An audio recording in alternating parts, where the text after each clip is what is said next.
Okay, so again, thank you for coming to an open virtual forum today where we talk through the budget cuts that are going on within the current administration and its impact to health centers. We're really excited to have this conversation with you all. And I do want to stress that last part. This is meant to be a discussion with you as the attendees. So Cesar and David are going to kind of set the landscape and talk through what's going on a bit at the front. But after that, we want to hear from you throughout the hour that we have here. We want to hear your questions, the things that you're concerned about, and you can do that in two ways. So you can drop any comments or questions that you have for the discussion into the chat. And if you bring your mouse to the bottom of the screen, you can see the chat icon there, or you can submit a question via the Q&A tool. Either way works. We'll make sure to answer your question, address your comment. Again, this is a discussion. We want to hear from you about the impact that you foresee or that you're already seeing to health centers as well. So again, drop your questions into the Q&A tool, drop them into the chat, and I'm going to pass it over to Cesar. In the meantime, please introduce yourself in the chat. We'd love to hear from you. All right, Cesar, over to you. Thank you, Adrian. Excited to have this conversation. There's a lot to really dig into. Before that, just want to introduce myself and then David give you an opportunity as well. Cesar Herrera, I'm co-founder CEO of Yuvo Health. What Yuvo Health does in a nutshell is we support community health centers and only community health centers, create a competitive advantage and address meaningful and get access to meaningful, sustainable revenue streams through value-based care, essentially giving them credit for the amazing work that health centers do every day that is not directly reimbursable in many cases by Medicaid, Medicare, or other insurances. David, floor is on your side to introduce yourself. Sure. Hey, everybody. I'm David Gross. I'm a consultant with Sachs Policy Group. We're based in New York. We help lots of New York healthcare entities navigate the system, sometimes operational, sometimes just what's going on at the government. By way of background, before I was here, I worked at an FQHC, what's called Community Healthcare Network. It's a larger one in New York City. I was their general counsel. I oversaw population health and a bunch of other departments. And even here at Sachs Policy Group, I work with a lot of FQHCs. And by way of background, before that, even I was a practicing lawyer. The last law firm I was with was Ropes and Gray. Appreciate that, David. Sure. All right, let's get into it. And quite honestly, there's a lot to dig into. And I'm sure everyone here has been feverishly watching all the flurry of announcements that continue to be made by the Trump administration. Um, and many of them can just feel really, really overwhelming. Before we dig into the specifics, David, love to get what do you think is the main takeaway that we should be having here in regards to the administration's goal with all of these announcements? So yeah, I feel like this is going to be the theme for today is how little we know. Forget about what their goal is, but even like how they're going to go about making decisions about what they do. So I Hmm. feel when we kind of start talking about what people should do, there's going to be this important part, which is what are the kind of things that you all do that is going to be somewhat insulated from what's going on? An example might be, um, trying to be more efficient with how you provide care, right? That's going to be this fundamental thing that you can always work on. It'll always save you money, and at times people spend more time doing it, at times spending less. But that feels like a thing where you can spend a lot of time now. I mean, tied in with you, obviously, I think um, just the idea about VBP, right? To the extent you all get your contracts from plans that see you as the primary care provider, even as pressure goes down, right, as the feds put pressure on the Medicaid and states try to figure out what to do, just the concept of VBP, whether it be in Medicare or Medicaid, probably will be pretty continuous. So I just think trying to piece through what are the things that we think are going to stay somewhat along the lines of where they are, and we can focus attention now, while the chaos of whatever happens at the federal government still plays out, becomes a really important distinction. So that's totally fair.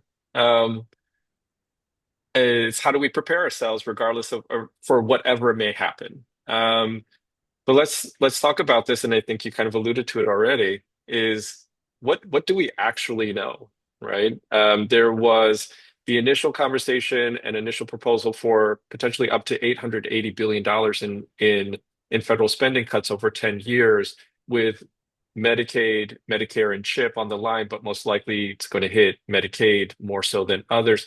What what do we know? What's definite right now?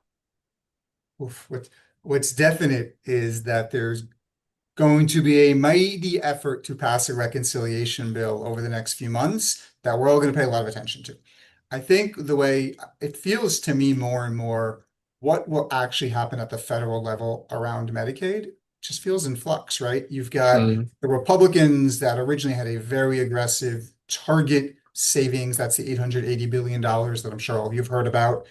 You then have a bunch of Republicans last week saying, well, actually, we don't want to make cuts that impact vulnerable populations.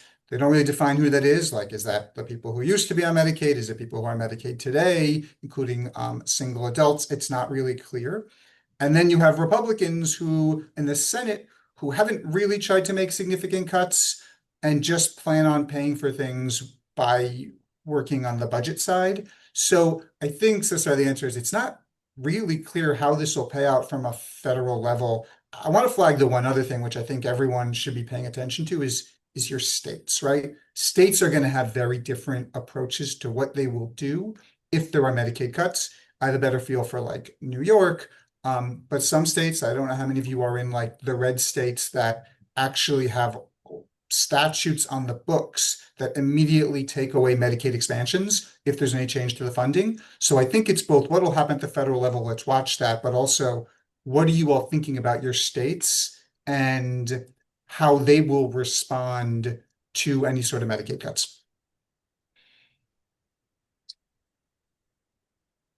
that's a really great point. And I think it'd be interesting too. It's like when you think about the states, for those that are across the board and might have different opinions, like what do you think would be the common trends that they should be thinking about as it relates to the state that their health center is operating in? Well, I'll tell you what I think about in New York. And there's a bunch of New Yorkers on the call, but they can be illustrative to how I think about it. Is so one, like first, like what are the statutes on the book? New York's a great example. There's no snapback provisions, right? So if the feds may cut, it's not like New York immediately pulls back Medicaid. I think another interesting thing is where the state is from a budget standpoint and an election standpoint, right? In New York, there's elections next year. From a budget standpoint, the state in New York has a decent rainy day surplus. Again, that's not to say there's not going to be an impact, but it makes it feel like New York has ways to buffer some kind of federal cuts. I'm not sure what every state has. And I think the last is just what are your state's general approach? New York has been pretty expansive. If they have to pare back, they're not going to be super excited to do it. But how has the Medicaid dynamic been at each state is a way to think about, all right, if or when some sort of federal cuts come out, how will your legislature, your executive at the state level respond to it? Oh, that's super helpful. So let's dig into what the other programs that we do know, even though they're smaller in nature. What we've seen so far is there are some smaller announcements that were made in regards to very specific cuts, right? Very specific, such as Medicare Shared Savings Program cuts for, say, making care primary was cut. Other federal funding cuts for demonstration programs that are happening at the state level that really primarily affect preventive care services or primary care services or their home and community-based services.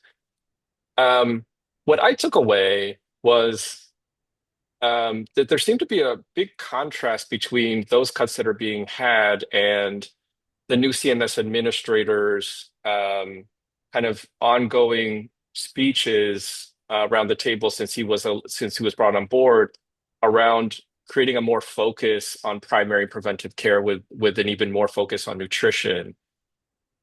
Given that it contradicts each other a bit, like what do you think we should read into these recent actions?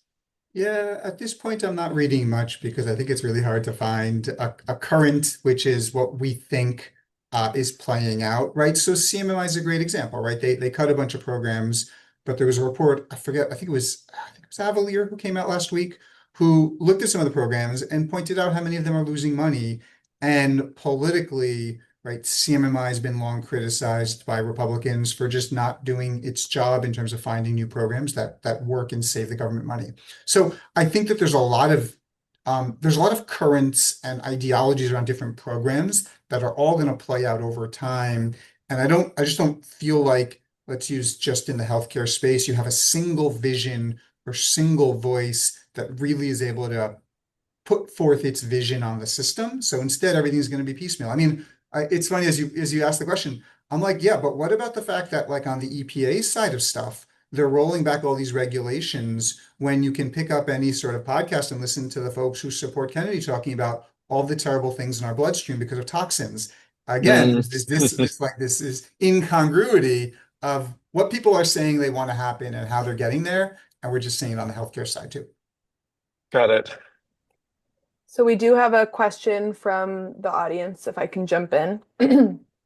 Carolyn Bradfield, thank you. Carolyn asked, do you have a number of states that will automatically cut Medicaid if services are cut at the federal level? What percentage will do this? And are they always in red states or other states? So I don't. What I remember is that there were a number of states when they passed the Medicaid expansion, did it with legislation that said if the match should ever change, because it was an enhanced federal match, it's 50-50, give or take, with the federal government and the state. This was 90-10. And so the way the law was written when they expanded Medicaid is they go, if that should ever get cut or reduced, then all of those people immediately drop off the rolls. My memory of it is it was pretty much only red states that were doing that because it was more of a politically palatable way to do that and protected the state financially. I haven't looked up. I'm happy if you email me offline. I'm happy to quickly look it up. I don't think it'll be hard to find, but I don't remember that off the top of my head. Cesar, do you have anything to add there? No, my recollection as well is that they are majority red states. I hate to use that terminology, but that they are majority red states that had that trigger clause in place. And then we should also not forget there are certain states that were also red states that didn't opt into Medicaid expansion whatsoever, right? So in those situations, they've already cut what they wanted to cut, so the impact is relatively nominal because they already cut pretty deeply prior. I'd say, well, I'd just pause on that. Maybe assuming that the impact is focused on the expansion population. But right, if Mm, you make big enough fair. cuts, even in states, I saw somebody, I think Florida's an example that doesn't done any expansion. You can still find ways to cut even further, depending on how big the cuts are, which is this way to think about it. No, that's very fair. That's very fair. So we're talking about in this world in which there are significant cuts that, are being proposed and wanting to be proposed, and a lot more leeway for specific states to make even further cuts to in the spirit of balancing their own budget. But just in the past week alone, we've also saw a pretty significant additional investment, in this case with Medicare Advantage. The latest news shows, the latest announcements from CMS showed a 5% increase in the MA rate, which is double last year's rate increase. Um, Estimates show this is going to be an additional about $25 billion in spending in MA for 2026. In light of the budget cuts that Trump is proposing, like, what do you think health centers should be taking from this? Or is it still the same? Like they're Yeah. one is not talking to the other. No, I think it's actually it's significant and something that I think it's both before the Trump administration is just the role of Medicare and the FQHCs. I know a lot of FQHCs have worked in the past really hard to build their Medicaid patient pool, which is challenging, right? Because when people get access to Medicare, a lot of times they look for a different practice that can see them. In New York, we make the joke of people kind of going to the Upper East Side. But what I think is striking is one, there's obviously a lot of political support for Medicare. There's a ton of political support in this administration for Medicare Advantage. But I think the other thing is, and again, this is going to be depending on where you are, the demographics also are that just the number of Mm, people on Medicare are going to keep growing. I was looking at it the other day in New York City. Um, I forget, I think within the past, I think it was 5 years, I can pull up a slide if people are interested. We've our number of people who are over 60 has grown like roughly 13%, while the overall population has been roughly flat. So just the number of people in everyone's service areas that are eligible for Medicare, I'm assuming that's a trend that's more than just New York City, it's more national, is just going to keep going up. So that's just a place to, you got political support, you've got more money going in, and you have more people becoming eligible. It just feels like it's a really interesting focus area as people look to diversify, figure out what to do to balance their Medicaid revenue. that's a great point. So Hunter just dropped into the chat based on what you were saying that they had just looked it up. States with automatic termination are Arizona, Arkansas, Indiana, Montana, New Hampshire, North Carolina, Utah, and Virginia. So we do have two questions here. The first one is from Michael, who asked, I would love to hear how health centers are looking to diversify revenues with the prospect of Medicaid cuts, as well as suggestions that David and Cesar may have. So I think this is a group question, which is great. Thank you, Michael. So if attendees want to drop into the chat the ways that they're thinking of diversifying revenue with the prospect of Medicaid cuts as Cesar and David kind of walk through their thoughts, that would be great. Yeah.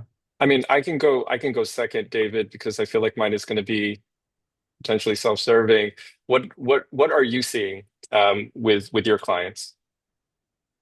So I would say first is I think that people are I think there's an overall hesitation to like to do too much yet. So when you ask like what are people doing, I think people are very worried, but I'm not sure what they're doing so much. Um, I think one of the things that I've always noticed, and again, especially in New York, is there's a very strong inclination to do things alone, and a lot of people like are really trying to figure it out themselves. And I'll start with like the cost side. It just feels like this is an opportunity to really look at um, who are like, are there ways you can start sharing costs or ideas or GPO, right? And I think that everyone does some of this already, but I think it's just this is an area where maybe doubling down now and finding ways to really group together becomes really important. And that feels like a thing you can do in the short term, um, even as the political dynamics start to change. I would say a second one, and I'll turn it back to you, Cesar, is just like really thinking about Medicare. I think when I was at an FQHC, I struggled with Medicare because I think we had about 9 to 10% of all our patients were on Medicare, and that was then split across fee for service and MA. And in MA, Hmm. it was split across, I don't know, 5, 7, 9 plans. That's really hard to do, like a strategy when you're kind of really spread out that much. But look, this is where things are gonna grow. And is there opportunities to consolidate your MA plans? Is there opportunities to find like even MA partners who will kind of work in a different way with you? It was never that high a priority given what we tried to do on Medicaid, but it's feeling more and more important. Yeah, I couldn't agree with you more. I think that's what I'm hearing constantly from our health center partners has been a lot of fear, right? In terms of I don't know what this all means for me, so I don't know how to move. I don't want to make the wrong move because I don't know what may happen next. And there's a sit and wait mentality or wait and see mentality, which, we should talk about further of like how detrimental is that as a mentality. But then there are a good number that are then saying, well, we need to protect ourselves now. And it becomes even more crucial for us to think about different ways to diversify, mainly diversify our revenue streams. If we know that Medicaid fee for service goes away, obviously, I'm going to say everything's going to be about value-based care. It's not all things, but it is a meaningful thing that we talk about because many things might be cut from might not be directly reimbursable anymore. And the way that we can be able to pay for those services is through value-based care and taking on different risk arrangements. And to your point, David, the way that health centers can be more competitive here is by joining forces with other health centers, combining their respective patient populations into a larger risk pool so that they can then qualify for different risk arrangements. And that there is a significant opportunity for greater partnership, strategic partnership alignment between health centers to be more competitive, with large health systems that have historically been eating their lunch, right? So I think there's a lot of opportunities there that we should think about. And to your point, David, this rate increase on the MA side I think, is a very strong tell that there's going to be a lot more investment in MA populations, and a larger, further investment away from direct federal spending and management and into managed care. So there becomes a lot of more opportunities for health centers to think about how they could contract with managed care plans versus MSSP alone.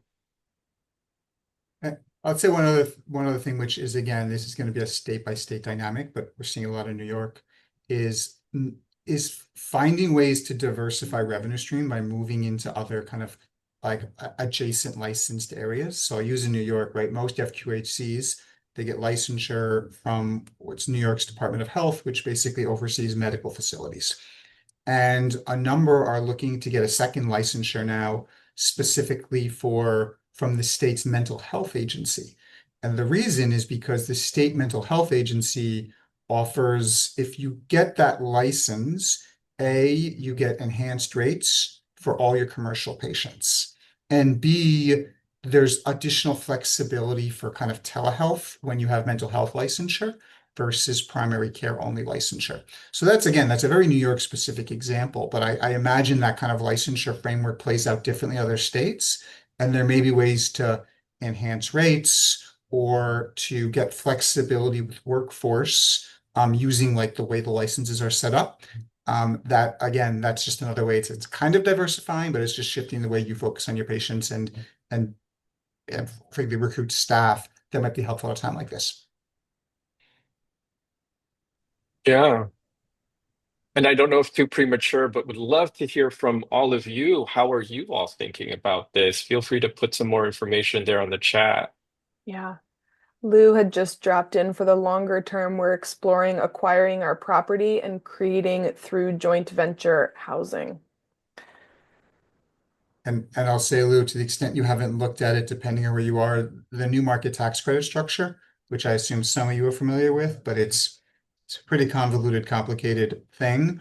But you can use it to subsidize a purchase of a property and then the follow-on development of that property. So as an FQHC in underserved areas, you can both do that strategy, and there's money out there that can support the activity. We do have some additional questions. I just wanted to pause before we move on from this topic to see if anyone had any follow-ups on this topic before we move on. So I'm just going to pause for 1 second.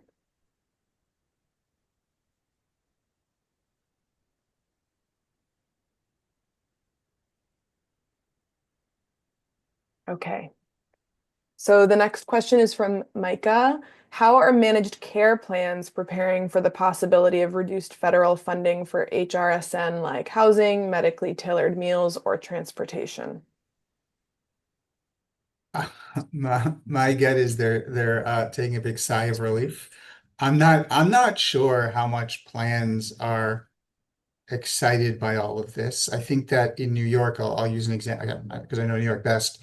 They were going to get a percentage of how much money this would get when this money would come from the state, right, to the plans and then go down, they would get a percentage of that. So I guess they like getting the percentage of it.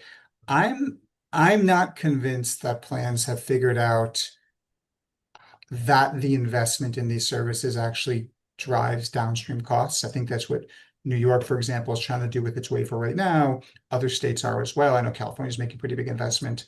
But I don't think plans were super invested in it, maybe in one off where you can negotiate a deal with them, but that's my sense. So I think they're just going to look at it and wait. And then if it's not funded anymore, then it's not funded anymore. And if a state makes them do some kind of health related social need investment, they'll do it, but it's not really core to their business anyway. I hear you as it relates to that in terms of those that were maybe either mandated or reimbursable under Medicare, Medicaid that they're not really doing that much for. I think in the conversations that I've been having with health plans, and we partner with quite a few through these contracts, is um, there's a there's a preparation for what are these broader cuts going to do to Medicaid membership. Um, and what is that Medicaid membership reduction going to mean to their viability in managing Medicaid as a book of business for themselves? I think there are going to be some health plans that are pure Medicaid, Medicare plays that will, I think, be strengthened by this. And then there are going to be those that for which it might be a small percentage of their book that they might say, I will divest. So there'll be a question there too of what that means in terms of potentially further consolidation of Medicaid managed care plans in a given state. But love to get your thoughts on that, David.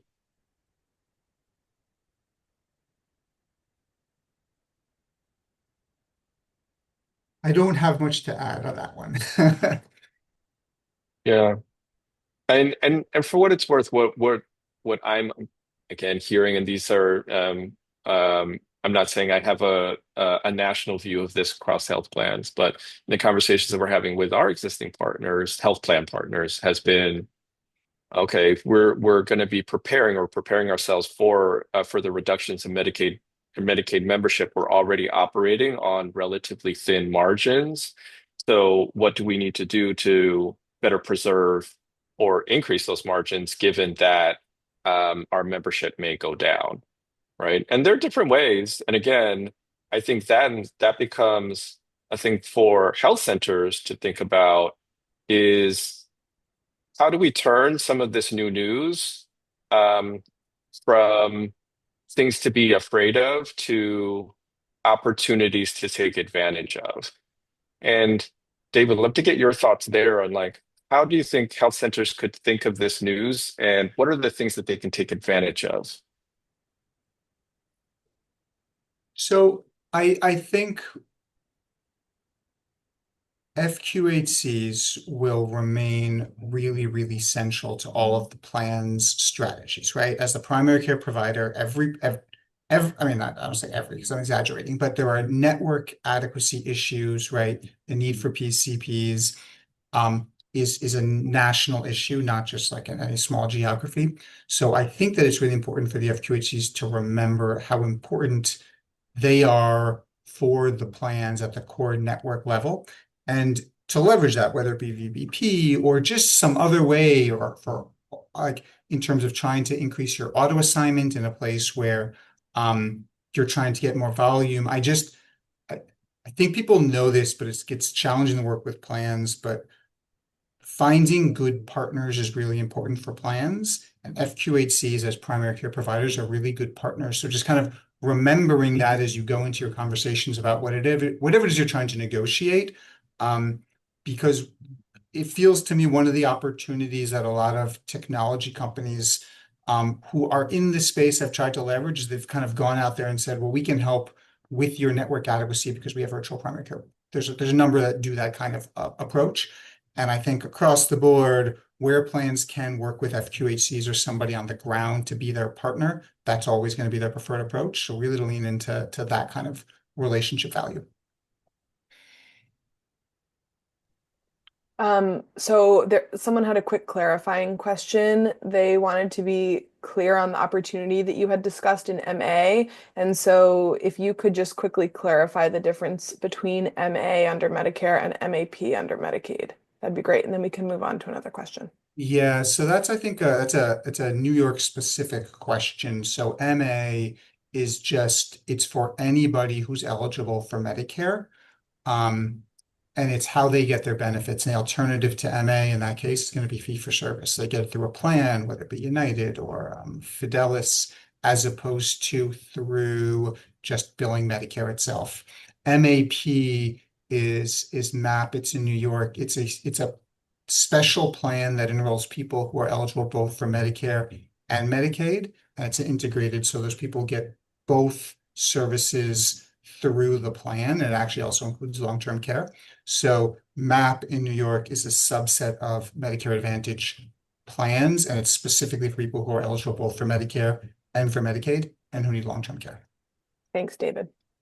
So Carolyn had asked, how can technology be leveraged to reduce cost or increase competitiveness?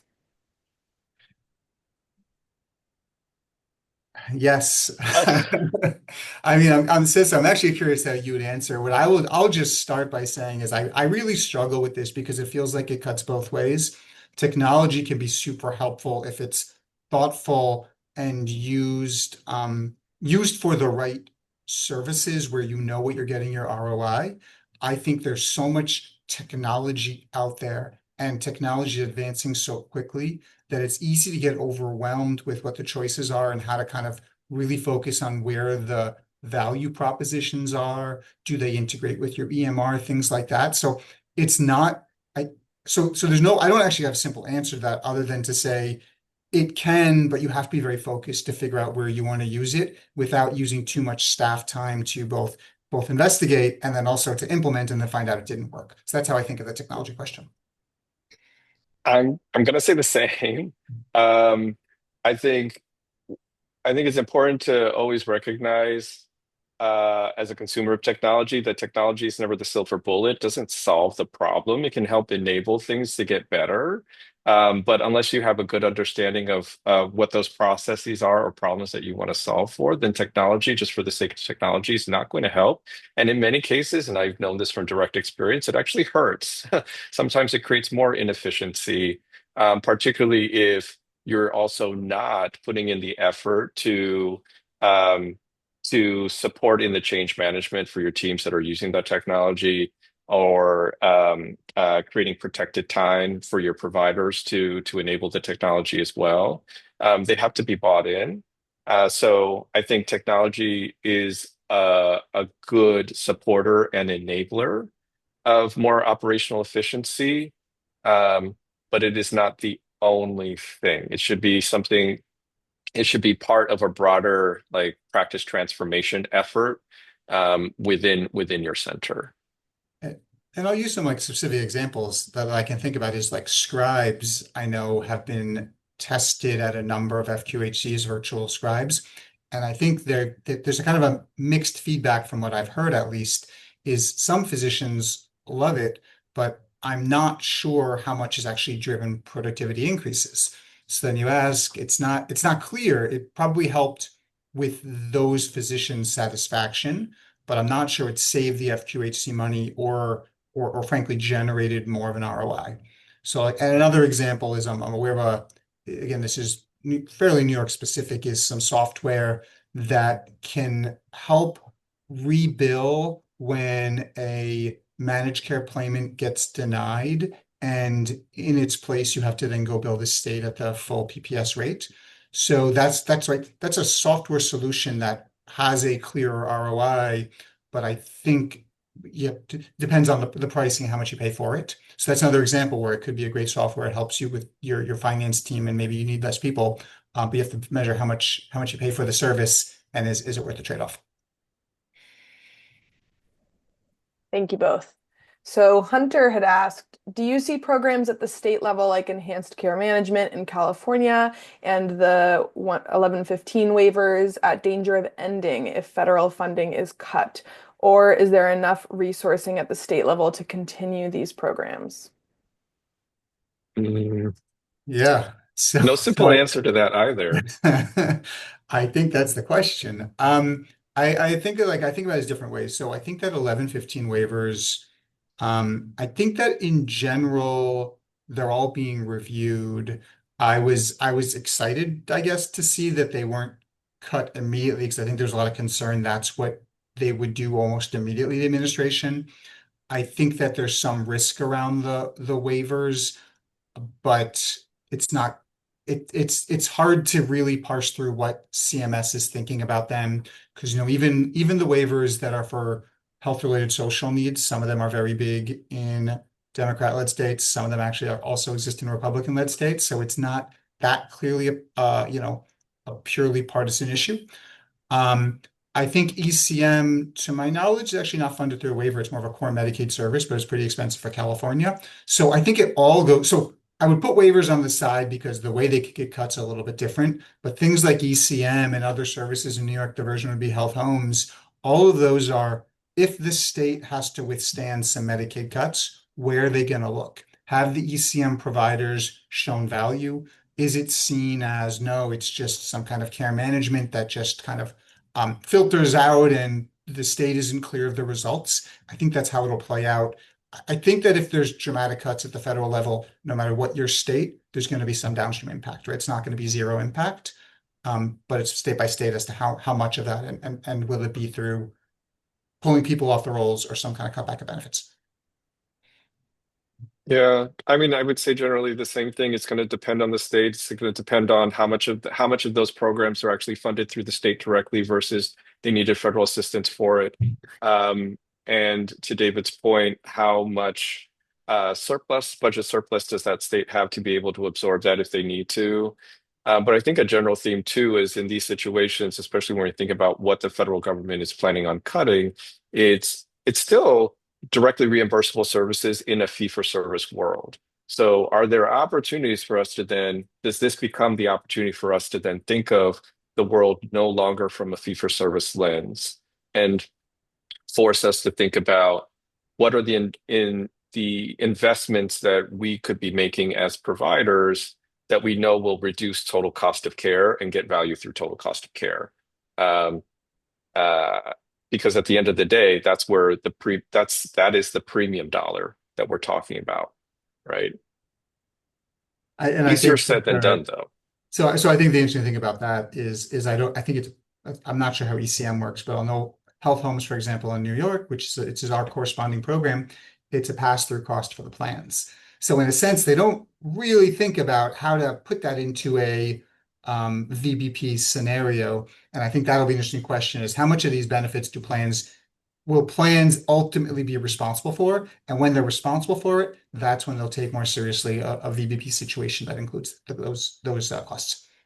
hmm No, completely agree. I think of it just generally like broadly. So if those are cuts that will be easily made by the state in terms of a line item cost to manage their budget, then it's still a matter of where are the ways that a health center can make up for it, right? And the one of those ways is through just managing total cost of care.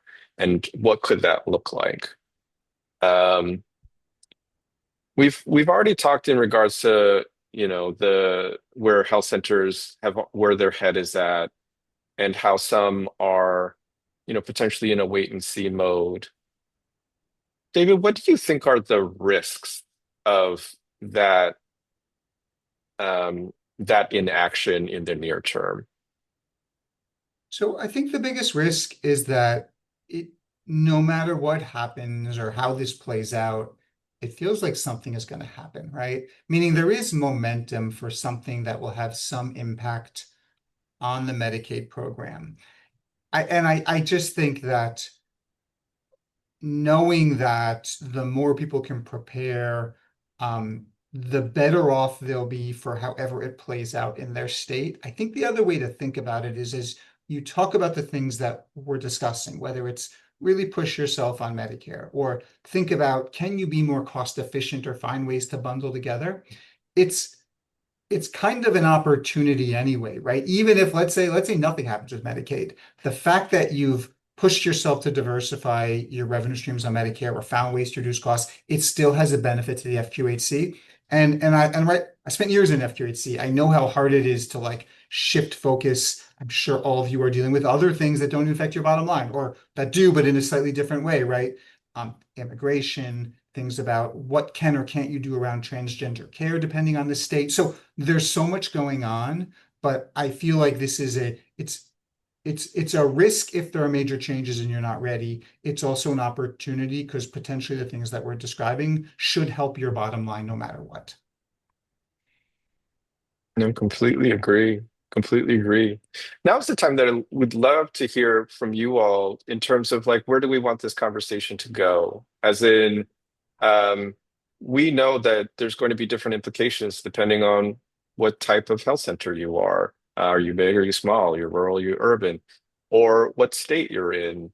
Um, like, is it a state like New York that already has a budget surplus that could potentially um, address some of the federal cuts, or is it a state like Louisiana? I love to address any of those more pointed questions or concerns.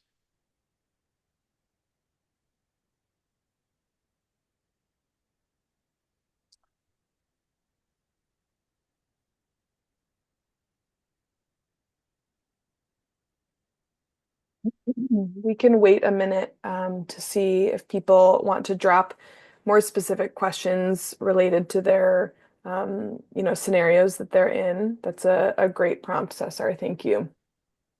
While we're waiting, so Keith had asked about um, some Yuvo specific questions, which Keith, I would love to follow up with you maybe specifically on after the call. But part of his question was asking for more information on the potential revenue available in value-based care broadly. And so maybe we can just Mm, speak to the just to keep the conversation relevant for everyone, we can speak kind of more broadly to the revenue opportunities in value-based care, if that's okay.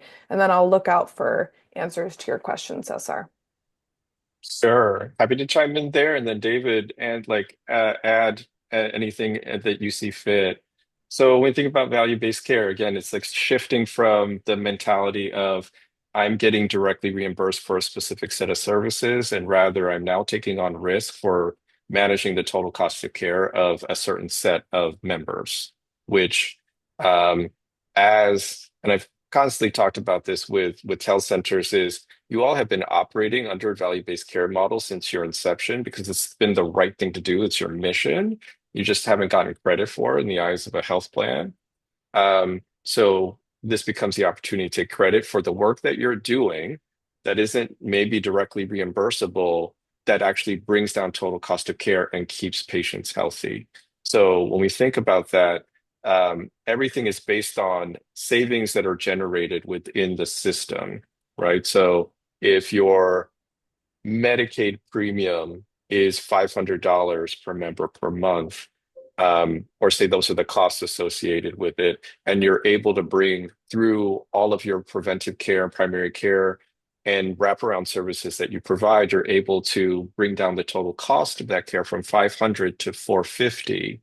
You created $50 in savings. Is there a way that you can get credit for that savings and extract that as value to you as a health center, right? And that's what value-based care is meant to do, while making sure that you're incentivizing increasing the quality of care that you're providing. And how anyone should be thinking about this math is it's going to be a function of how many um, patients do you serve? How many patients are insured through any form of insurance, Medicaid, Medicare, commercial, because that will also determine which health plans you would partner with, and do you have enough in order to meet the requirements? Again, this is where Dave and I were talking about the opportunity associated with bringing in and partnering with other health centers so that you can meet those minimum requirements. And then from there, um, deriving that savings. So if you think about the most mature model, which is Medicare Shared Savings Program, the average savings across all participating ACOs is slightly under 1%, or about um, $100 per member per year. So if you were to extrapolate that across your potential attributed membership, you can get a good understanding of what the total savings is um, into the system. And then it becomes, how successful are you in negotiating the split in those shared savings arrangements? And how much risk are you willing to take on? Because if you're willing to take on downside risk, then you have the ability to take in a much larger share of the upside, with a very big caveat, which is unfortunately, community health centers um, are regulatorily prohibited from taking on downside risk. So independently, you don't have the ability to take on downside risk on your own. You need a third party. Um, for what it's worth, that's what Yuvo does, is we take on the downside risk so that it enables our health centers to avail of the more meaningful risk arrangements that come from that. David, anything that you wanted to add there in regards to? Well, I'll answer it slightly different. So I'll put on how I used to think about it when I was at the FQHC and I was negotiating these with plans. And honestly, like, so I'll say two things. One is the I always thought about is how much money did it feel like we can get, and how much work was involved, and how real was it, right? Balancing those three Mhm. things. And I'll use an example. So we did some work with we joined an ACO, a Medicare ACO, and we did very, very little work. And if I remember, and again, I haven't looked at the data before this call, I think we had give or take 1,000 lives, and I think the ACO did really well. We were not driving it, and we ended up with roughly, I think it was over $200,000 roughly per year for about 1,000 lives. So I was like, well, that's great, right? That's a really good with the amount of work and what we got. It was great. We have I was looking at someone's contract actually earlier today where they're negotiating and it's like a 30-page agreement and there's tons of comments and it's going to take easily 6 months to negotiate. And the maximum amount of money they're going to get out of it, I would get is between $16,000 and $80,000. So I think part of the way to think about it, and this was over like 200 lives. So I think I don't think, and Cesar, tell me if I'm wrong, I don't think there's huge windfalls associated with VBP. I think it's helpful, it's good money, and if it's done thoughtfully where you can balance the amount of investment that you have to do, it moves you where you want to go. It doesn't have to be all consuming, and you can make a decent add-on to your revenue. So it's not a quick answer as to how much it is, but you can definitely find yourself spending a lot of time trying to negotiate and execute VBP contracts that don't have a lot of upside and that probably weren't worth the time. And there's others where maybe there's actually a really interesting opportunity just based on who your patients are, your partners are, where you can make a lot of money without necessarily doing an overwhelming amount of work. Completely, I couldn't agree more. Everything should be about the ROI in any of these initiatives, right? And from that ROI, then we think about this as though it's not the same revenue as PPS revenue, the costs that are underlying that additional really goes into your bottom line, right? So, and those that becomes the thing for that that is important math for any health center to have to manage and especially since if you have one contract with one health plan, that does not mean it's going to look exactly the same as your other health plan contracts under value-based care, and it can get really complicated really quickly if you're trying to manage 6 different health plan contracts under value-based care. Yeah, and I'll second that. I think that for the people who asked the question, and I'd say this from my own experience, I'd be careful trying to do too many of these by yourself at once, just because it's all so different. And I would be very aggressive with whoever, if you look to partner, whether it be Yuvo, whether it be MHN in Chicago, I don't know, take your pick, right? Or Chippa in New York, whoever you should be very aggressive up front trying to figure out what they really think the upside is and what you have to do to get it. Like, I think that should be some of your core negotiating strategy when you look for partners to do this, because that's the fundamental question for you all. 100% agree. So we have 10 minutes left. I'm going to launch one last poll that just walks through challenges that might be top of mind right now so that that can help maybe dictate the topics that we cover in the last few minutes. So please weigh in on that poll. And while people are weighing in, maybe we can do some rapid fire for 2 more specific questions that people have submitted through the Q&A tool. So one is, how would you advise health centers in pursuing PCMH designation or not for enhanced Medicaid payments that can buffer some of the pending Medicaid cuts? So I think PCMH, I mean, in New York is great. It's an add-on payment. That's very helpful. I also think there's a Medicare benefit these days called a PCM, which is kind of the Medicare fee-for-service version of it. So for people who are, for FQHCs that are interested in this. You can get revenue both the Medicare and the Medicaid side. I think the question is, well, how do you help an FQHC do it? It's a lot of work. There are some or a few vendors. I know there's consultants out there who do it. There's also some vendors out there who can kind of support it. And if you reach out to me separately, I'm happy to kind of send those names along. Great. Okay, second of two rapid fire questions before we look at the results of the poll. Are there any programs like ECM in California that are financially sustainable and even lucrative to scale care management services? From reviewing the New York State version, it doesn't seem scalable at the current rates. Curious if that analysis is incorrect or if there are any other states you've seen that have programs that could help to support that revenue growth for care management.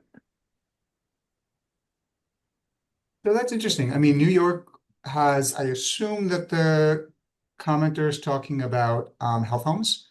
Um, so New York has a bunch of health homes that, some years they've done very well, some years they've done less so, but I think that I know the health home folks pretty well. And at least some of the executives of the health homes feel confident that if the way it works in New York is you have like almost like an IPA, which is the health home, and you have these entities underneath it that provide the care. And at the IPA level, right, they feel pretty comfortable that if people work hard and are efficient, they can make money. So there is a model here in New York, although it's slightly politically vulnerable. I also think that there have been entities out there that are successful doing care management even more broadly, by taking on risk in different ways. There's a entity called Vesta that's been doing this more in the long-term care sector. So I think the short answer is it's not easy, I don't think, to find a state where, like New York, especially in the early days of health home, or like California in the early days of ECM, you can just set up a care management entity that has a really strong revenue flow. I'm not too sure of many other places that have that right now, but I think there's still opportunities in the care management space. It's just a little harder. Thank you, David.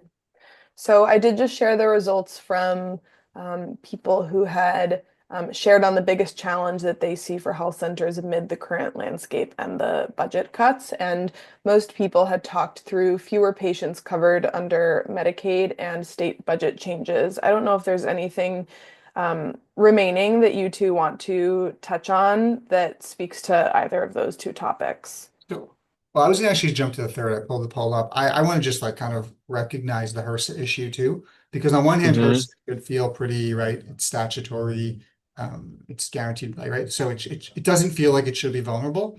But what I've heard is, I know at least one FQHC that got capital money that they had deferred using, and it was HRSA capital money. I forget what was the authority that it was originally distributed under. That was taken away. That was $1 million right there. So old, supplemental funds, I think, are at risk. And also, I've heard of FQHC, several at this point, kind of going in for their monthly submission and are getting Hmm. pushback from their grant officers, asking them to specify what they're doing. Then they do like a short one-line explanation. They got pushback at that. I think NAC has released some like template language that FQHCs can use. But yeah, even your core 330 grants, people are getting pushback from HRSA drawing down those funds, which feels fairly unprecedented. I mean, nothing more to add there because I think that's true. And what David is saying is like we should be concerned and be watching any revenue that we are receiving as health centers that are originated through federal government. Any federal dollars, we should be watching and be prepared for making up for if in whatever reason they're either reduced or eliminated. Um, there's really no telling what this new administration is going to continue to do. So it made me think actually about one other just really interesting opportunity, which I think might be out there. But again, this is all at this point, like rumors I've heard, is that it's getting harder, or people are worried that it's getting harder to get lookalike status. And I don't know because I don't feel like it's Mm. taken enough time. But what's interesting, right, is if an entity out there wants to be an FQHC and they can't get lookalike status, right? The other way is to be a subrecipient for, frankly, one of you who's an FQHC. So it comes up with some regularity here in New York where some kind of primary care site is looking to enhance their rates by becoming an FQHC. And depending on how the lookalike, like, I don't know if there's a policy decision on lookalikes. I don't know, frankly, if maybe just HRSA staffing got cut so much that they can't even get through the process anymore. But that's just one other kind of micro opportunity out there that might also play out in other states is entities who in the past would have tried to become an FQHC themselves or who would have tried to become a lookalike can't but want the rates. And maybe they're looking for partnerships as a subrecipient for one of you if you are currently getting HRSA funding. Any final things that you just want to make sure to communicate in the last minute or so before we wrap things up that maybe hasn't been covered today? I personally don't think that there's necessarily anything that we haven't talked about, so it's more just a reiteration of a broader point, which is I there are ways that you can insulate yourselves now for whatever may happen, and um, there's all the benefit in acting now to do that in terms of creating more operational efficiency, in terms of creating more strategic partnerships with other health centers or other partners, in terms of getting access to additional revenue streams that do exist. They serve to protect you now versus potentially being too late when waiting for whatever might happen from a regulatory standpoint from the federal government. Thank you.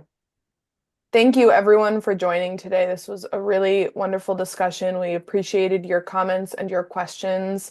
And we will be sure to email this recording out in the next few days so that you have it on hand. And I haven't told Cesar or David this, but I'll also include their contact information in case you'd like to reach out to them individually with any additional questions as well. So thank you again. Thanks, Bye, everyone. Thank you, everyone. everyone. Appreciate everyone's time.